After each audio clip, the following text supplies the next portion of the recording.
The Venezuelan government's response to recent U.S. sanctions. Supporters of Nicolas Maduro gathered in central Caracas to denounce what they say is a brutal embargo by the United States. Venezuela libre! On Monday, U.S. President Donald Trump signed an executive order banning U.S. companies from doing business in Venezuela. He seized Venezuelan assets in the U.S. and threatened foreign powers and companies doing business in this country. We met with opposition leader Juan Guaido, who has been challenging Maduro's government. He says the sanctions are meant to pressure Maduro into some sort of negotiation. The United States has announced new sanctions. There's already sanctions on PDVSA. There's already sanctions on over 100 individuals from the government. What do you think these new sanctions will achieve? Mira, los capitales venezolanos han inundado. Venezuelan capital has flooded the world economy. It is estimated, and it's a wide guess because of the magnitude of theft, around $300 to $600 billion was stolen from the Venezuelan people. To put it into context, that's 10 times or 15 times the Marshall Plan in Europe after the Second World War. They are part of the money laundering circuit. These sanctions are meant to put pressure on a dictatorship, and it's a tool of the free world, of modern diplomacy, to pressure a regime with the characteristics of Maduro that have relationships with drug trafficking, proven in international courts. Sanctions like this ones have been implemented in Cuba, in North Korea, in Iran, and the leaders are still in power and the population is poorer, suffering. Why do you think it's going to be different this time?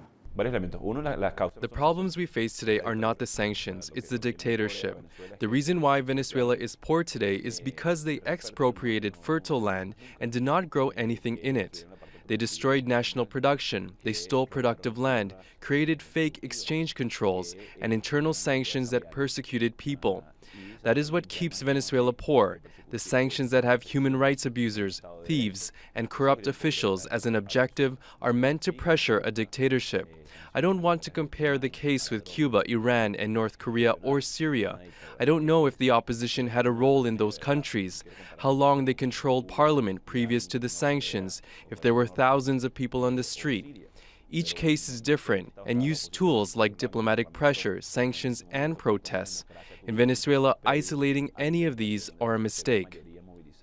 You're talking about talks, about negotiations that are happening in Barbados right now. What can we expect from that? Bueno, esa es una pregunta bien relativa. It's a relative question. What can we expect from a dictatorship? Nothing. What can we expect of human rights abusers? Nothing. What we can do are pressures we are implementing, of being the majority, of institutional pressure. We could find a solution, an alternative to the conflict Venezuelans are living in. We are skeptical because they have laughed at us in the past, but we have to cover all spaces and find a solution that doesn't mean the government wins time. Guaido, for now, discards the possibility of a military intervention, in spite that he says all options are on the table.